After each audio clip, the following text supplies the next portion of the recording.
July 13 ആരംഭിച്ച archbishop Paul Richard ഗല്ലാഗറുടെ Indian സന്ദർശനം ജൂലൈ 19 ശനിയാഴ്ച വരെ തുടരുമെന്ന് വത്തിക്കാൻ സ്റ്റേറ്റ് സെക്രട്ടേറിയറ്റ് അറിയിച്ചു. 2021 ഇന്ത്യൻ പ്രധാനമന്ത്രി നരേന്ദ്രമോദി വത്തിക്കാനിലെത്തി ഫ്രാൻസിസ് പാപ്പായെ സന്ദർശിച്ചതിനു പിന്നാലെ ആർച്ച് ബിഷപ്പ് പോൾ റിച്ചാർഡ് ഗല്ലാഗറുമായി കൂടിക്കാഴ്ച നടത്തിയിരുന്നു.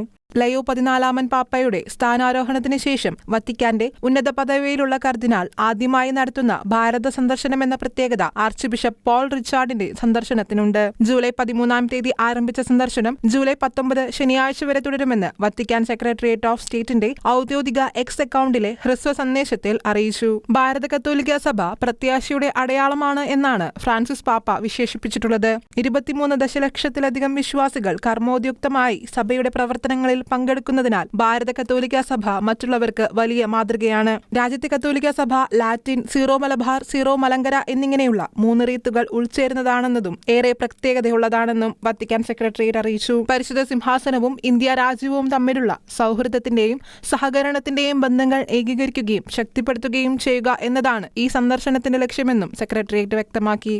International desk, Shekinah news.